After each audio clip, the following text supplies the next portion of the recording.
who it is that's going around spray painting about a half a dozen or so cameras in this parking garage.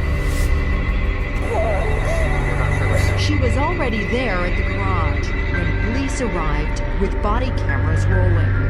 5.5 minutes. He's here in the garage. On January 31st, 2023, 4 days after Kenny Fandrich was found dead, Stephen Milner was taken into custody. Murder in the parking garage, the veterinarian's dark obsession. A veterinarian beloved by his community for saving animals transforms into a calculating killer. Armed with spray paint, a disguise, and a deadly plan, he stalks his victim through a corporate parking garage. The security cameras capture everything except his face. This is the true crime story of how love turned into lethal obsession. A normal Friday evening turns deadly. The January evening starts like any other for Kenneth Fandrich. The 6-year-old pipe fitter finishes his shift at Intel's sprawling campus in Hillsboro, Oregon, just outside Portland. He walks through the massive parking garage, lunch bag in hand, keys jingling in his pocket. His wife Tanya tracks his location on her phone, a habit they've developed after years of marital ups and downs. Everything seems routine, but Kenneth never makes it home. At 9 p.m., Tanya Fandrich's concern turns to panic. She drives to the Intel parking garage, following the digital breadcrumb trail left by her husband's phone. When police arrive, their body cameras capture her distress. Something terrible has happened, though nobody yet understands the full horror of what transpired in that concrete structure. Lieutenant Ryan receives the call that night. The information seems straightforward, a missing person's phone located in Intel's parking garage.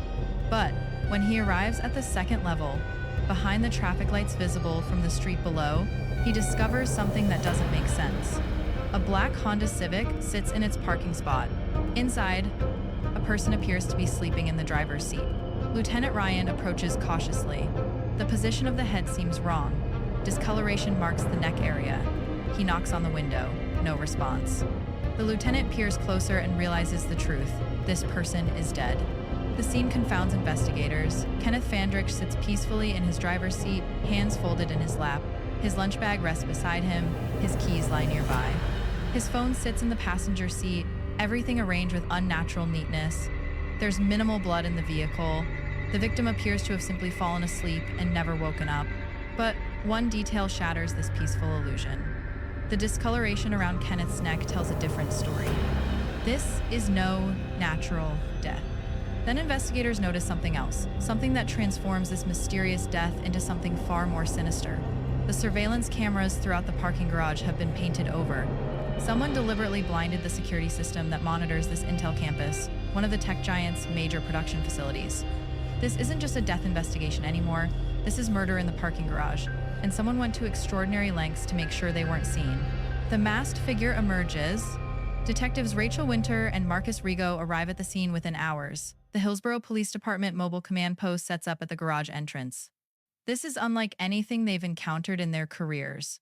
As Rachel later recalls, the victim looked like he'd passed peacefully, yet the circumstances scream violence and premeditation. The Intel security team provides crucial information. They have hundreds of cameras throughout their facilities. Despite the spray-painted lenses, not every camera was disabled. As patrol officers review footage in Intel's command center, they begin texting clips to the detectives on scene. What they discover is chilling.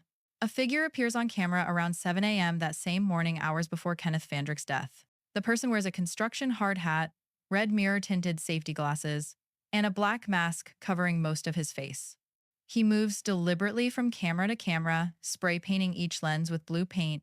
He knows exactly where the cameras are located, suggesting advanced surveillance and planning. The masked figure waits for each camera's blind spot, then pops into frame just long enough to spray paint the lens. His movements suggest confidence and practice. This is no amateur. This is someone who planned meticulously, who studied the garage layout, who understood the security system's weaknesses. But the real horror reveals itself in the afternoon footage. At 1 p.m., surveillance cameras catch a maroon-colored Dodge van entering the parking garage. The vehicle has no front license plate, a small detail that proves significant later. The van's movements are tracked camera by camera until it disappears under one of the freshly painted lenses. At 3:21 p.m., Kenneth Fandrich finishes his shift. Security cameras capture him walking through the garage, heading toward his black Honda Civic. He appears relaxed, unaware. Through the blue-tinted spray paint, investigators can barely make out shadows and movement between Kenneth's Honda and that mysterious maroon van parked beside it. Then the headlights begin flashing. Kenneth unlocks his car with his key fob. The headlights flash once, twice, then they begin flashing frantically, desperately. Shadows move violently behind the obscured camera lens. The lights flash again and again, as if someone is pressing the unlock button over and over.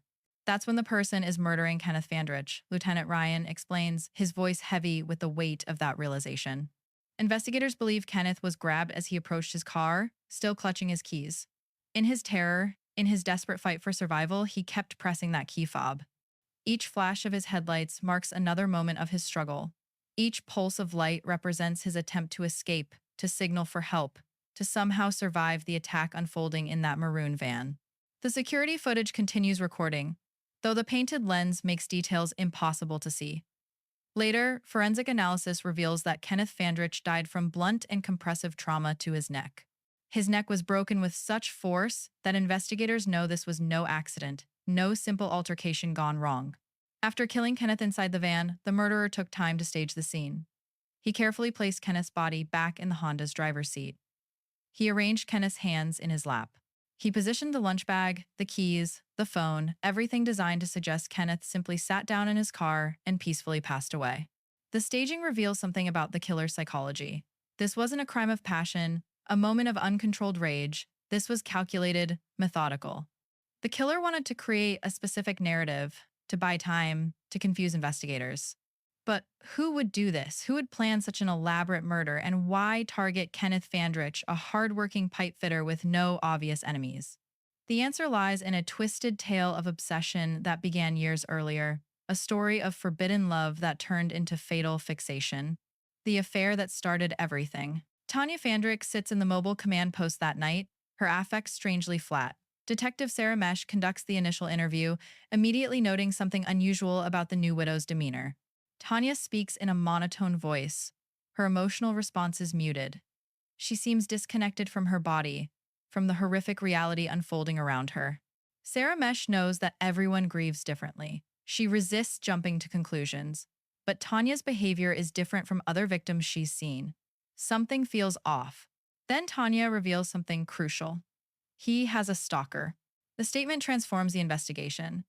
Kenneth Fandrich wasn't randomly targeted. He was hunted. And Tanya provides proof security camera footage from their own home showing someone crawling beneath a trailer in their carport, lurking in the darkness. The stalker, Tanya explains, is her former boss. Dr. Stephen Milner, a successful veterinarian worth millions. The backstory Tanya shares is complicated. In early 2017, she and Stephen began an affair. At the time, Stephen was separated from his wife, and Tanya's marriage to Kenneth hit a rough patch. Tanya had worked at Stephen's veterinary clinic for 19 years as a vet tech. Their professional relationship evolved into something more. Stephen gave Tanya a secret nickname, Amber Essex. The code name combined her first pet's name with the street where she grew up, a romantic gesture that later seems ominous given how the relationship ended. For months, they kept the affair hidden. Stephen Milner was a well-respected veterinarian in the community, known for his compassionate care of animals. Clients like Jennifer Coquette and Patricia Robinson considered him wonderful, the kind of vet who got down on the floor with their dogs, who genuinely cared about every animal in his practice. But in July 2017, the secret exploded into the open. Stephen and Tanya attended a wedding together, believing Kenneth was out of town for work. Employees from the veterinary clinic were present. Throughout the evening, witnesses observed Stephen and Tanya drinking, becoming more physically intimate in front of colleagues. Their secret relationship was secret no longer. When Tanya didn't come home that night, Kenneth Fandrich went to Stephen Milner's house. He found his wife there. Kenneth didn't make a scene. He simply left and started making phone calls, trying to understand what was happening. According to Tanya, she ended the affair immediately after being caught. She expected life to return to normal. Kenneth forgave her. They worked on rebuilding their marriage. But Stephen Milner couldn't let go. The stalking begins. What started as harassing phone calls soon escalated into something far more sinister. Stephen Milner began appearing on Kenneth Fandrich's property in the middle of the night. He followed Kenneth to work. He made threats that terrified the pipe fitter. Kenneth Fandrich's attorney, Thomas Fuller, remembers his client's fear vividly. When Kenneth came to me, he was terrified. This stalking issue had basically consumed his life. Stephen's harassment took on increasingly sophisticated forms. He placed GPS tracking devices on Kenneth's vehicles, magnetic boxes containing battery packs and location trackers that allowed Stephen to monitor Kenneth's every movement. Tanya found one such device and turned it over to police, physical proof of Stephen's obsessive surveillance. In August 2019, roughly 2 years after Tanya claimed she ended the affair, Kenneth filed for an order of protection against Stephen Milner. The legal document outlined the pattern of harassment, the threatening behavior, the constant surveillance that made normal life impossible. But the stalking continued. Investigators later discovered love notes Stephen wrote to Tanya, years' worth of obsessive declarations. One read, "The one absolute rock-solid truth is that I love you. I have never loved anyone that way. I am consumed by your soul." Stephen kept writing these letters long after Tanya insisted their relationship was over. In his mind, they were still connected. He couldn't or wouldn't accept that she'd moved on, that she'd chosen to stay with Kenneth. The relationship between Tanya and Kenneth Fandrick was tumultuous. Alcohol played a role in their conflicts. They argued frequently. Years earlier, Kenneth had been charged with domestic violence, though the charges weren't pursued. Then, in August 2020, 3 years after Tanya ended the affair with Stephen, she was arrested following another argument with Kenneth. Someone posted her $25,000 bail. When Tanya walked out of jail, Stephen Milner waited in the parking lot. She stayed with him for a couple of days before returning to Kenneth. Tanya insisted nothing romantic happened. Stephen was just helping her as a friend. To this day, investigators can't figure out how Stephen knew about Tanya's arrest that night. Was he monitoring police scanners? Did he have some other way of tracking Kenneth and Tanya? The question suggests the depth of his obsession, his need to know every detail of their lives. Despite the arrest, despite the restraining orders, despite explicit warnings from law enforcement, Stephen Milner's harassment intensified. In March 2022, just 10 months before Kenneth's murder, Stephen followed Kenneth from Oregon City all the way to the Intel campus in Hillsboro, a 45-minute drive. Kenneth spotted him and called police. Officers pulled Stephen over, their body cameras capturing the interaction. "Do you know why we're stopping you today?" Officer Harris asks. "Yeah, I'm trying to get a hold of this guy that I'm following," Stephen responds with stunning candor. Stephen tells the officer that Tanya is his friend of 20 years, that he believes she's in danger because Kenneth is abusive. Stephen presents himself as a protector, a white knight trying to save a damsel in distress. The officer's advice is blunt and clear. Leave them alone. He wants nothing to do with you. She wants nothing to do with you. If you show up at their house, if you contact them anything like that, you're going to go to jail. Stephen's obsession had a clear goal, investigators believe.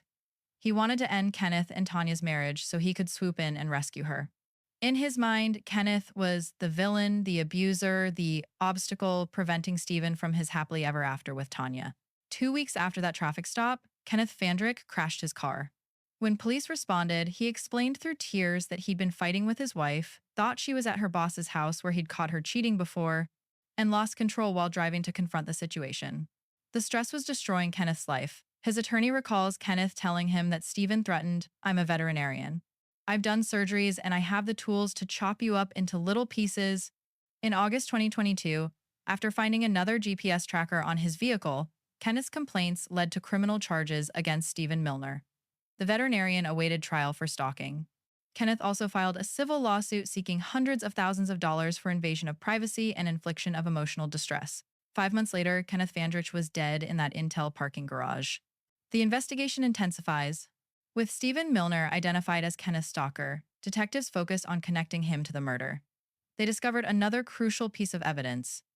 Intel Security reported that someone had spray-painted their cameras about a month before Kenneth's death, another incident investigated as criminal mischief but never solved. The earlier footage showed the same disguise: construction helmet, black glasses, mask, different glasses this time, but absolutely the same person. Investigators were 100% certain. These new images revealed an unusual clue. Despite the mask and glasses, a small portion of forehead remained visible. On that sliver of skin, detectives observed a distinctive forehead crease, a unique identifying feature they might be able to match. Not wanting to alert Stephen to their suspicions, detectives arranged for him to come to the police station for a routine check-in regarding his pending stalking case. Detective Rachel Winter positioned herself at the reception desk, tasked with getting a close look at Stephen when he arrived. He walks in. He looks extremely nervous. Rachel recalls. Then someone noticed something strange. He's got makeup on his face. Makeup covering a fresh scratch on his nose, exactly the kind of injury someone might sustain during a violent struggle. At that point, I thought, this is our guy, Rachel says. Moments after Stephen left the building, deputies detained him in the parking lot. On January 31st, 2023, just 4 days after Kenneth Fandrich's body was discovered, Stephen Milner was arrested and charged with second-degree murder and stalking. The distinctive forehead crease visible in the surveillance footage matched Stephen's forehead perfectly. There was no mistaking it. Despite the mask, the glasses, the hard hat, the careful planning, that one visible feature betrayed him. Detectives immediately obtained search warrants for Stephen's DNA and his house. What they found inside his home painted a disturbing picture of obsession. Behind a mirror, they discovered a cardboard cutout of Stephen's face attached to the body of a muscular, oiled man with a dog paw tattoo over the heart. Very odd memorabilia to have in your bedroom, Rachel notes with significant understatement. In Stephen's nightstand, investigators found what they described as a shrine to Tanya Fandrich, a framed picture of her, love notes spanning years, women's underwear, personal keepsakes from their relationship. These weren't normal mementos from a past romance. This was the carefully curated collection of someone unable to let go, someone who lived in a fantasy where the relationship never ended. But detectives still needed to connect the maroon minivan, the actual crime scene where Kenneth was killed, to Stephen Milner. Stephen usually drove a white Toyota SUV, the vehicle he was in when arrested. How did that maroon van fit into the picture? Detectives ordered an FBI forensic analysis of Stephen's SUV computer, hoping its GPS data might provide answers. The analysis revealed that Stephen visited a specific Home Depot in Oregon City repeatedly, especially on the day of the murder. When detectives contacted Home Depot security, they learned something remarkable. 2 suspicious vehicles had been flagged for extended parking in their lot, a maroon minivan and a blue sedan, both with only temporary paper license plates. Home Depot's surveillance cameras told the story. On January 27th, the day of Kenneth's murder, footage shows Stephen's white SUV pulling into the Home Depot parking lot. Minutes later, the driver believed to be Stephen gets into the maroon minivan and drives away. This was his staging location, Detective Marcus Rigo explains. He would drive his personal car here, then pick up the blue sedan or the maroon minivan and drive that out to Hillsborough. Burner cars. Like burner phones that can't be traced, Stephen maintained vehicles not registered in his name, vehicles he could use for surveillance and worse without connecting them back to himself. Earlier footage from December 2022 showed Stephen inside Home Depot, shopping at the self-checkout. His face was clearly visible, no doubt it was him. The receipt showed he purchased red mirror-tinted safety glasses. Detective Rachel Winter had an inspiration. She walked to the aisle where those glasses were sold and found, just a few boxes down, yellow hard hats that looked identical to the one worn by the masked figure in the Intel surveillance footage. This was where Stephen Milner assembled his disguise for murder. But investigators still needed the actual minivan, the crime scene itself, potentially containing forensic evidence that could seal the case. Marcus Rigo searched the van's VIN number from the Home Depot security report and discovered the vehicle had been found abandoned on Interstate 5 inches North Portland, just days after the murder. The highway patrol had towed it. Marcus called the tow company immediately. "Do you have this car?" he asked urgently. "No, sorry, we sold it to a scrap metal company."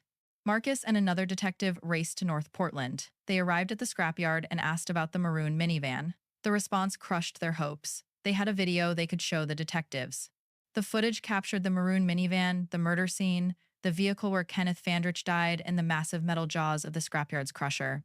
As Marcus watched, unable to stop it, the van was pulverized into a cube of twisted metal. "I was able to watch one of my key pieces of evidence be crushed and taken away before my very eyes," Marcus remembers. A week too late, all the evidence inside that van, blood spatter patterns, fiber evidence, DNA, anything that could definitively prove what happened was lost forever. But prosecutors weren't finished. They still had one crucial piece of forensic evidence. The DNA doesn't lie. DNA swabs taken from Kenneth Fandrich's hands revealed traces of Stephen Milner's DNA. When Detective Rachel Winter opened the email with the lab results, her reaction was immediate. "Oh my gosh, this is it." Stephen's DNA on Kenneth's hands proved physical contact between the two men. There was no innocent explanation for how Stephen's genetic material ended up on the victim's body.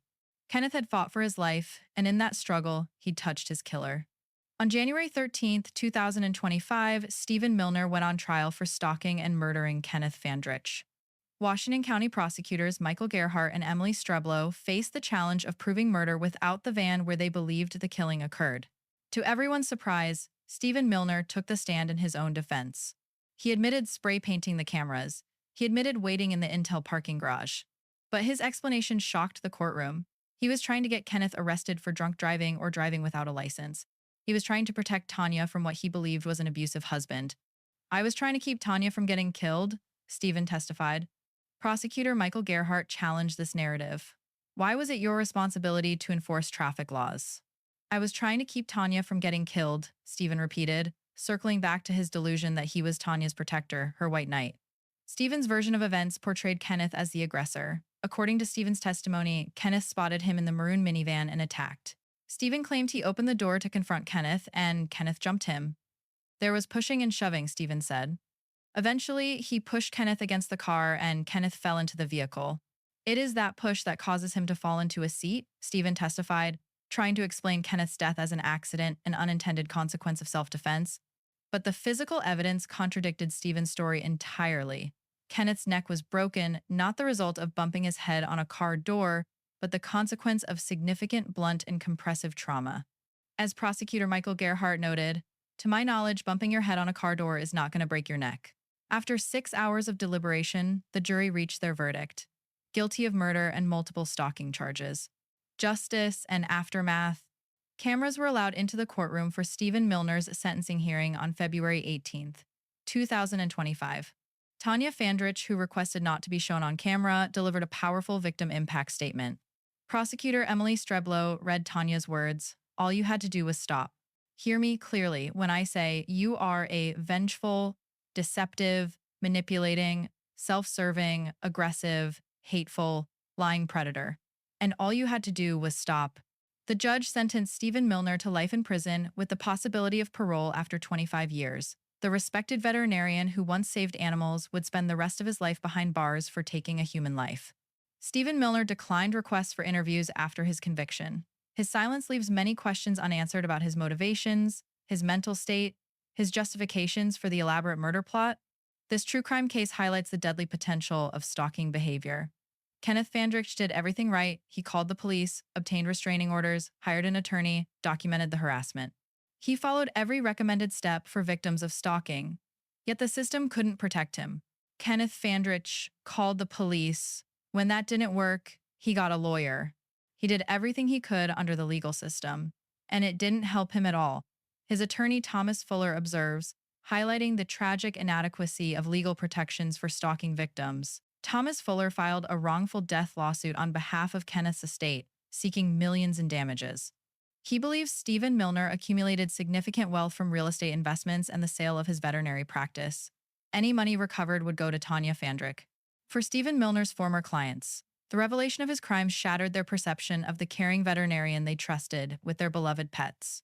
Jennifer Coquette and Patricia Robinson struggled to reconcile the doctor who got on the floor with their dogs with the calculating murderer who stalked and killed a man. "I could not believe it was the same guy," Jennifer says. "I believe he ended up going through some type of psychosis, and at some point he snapped."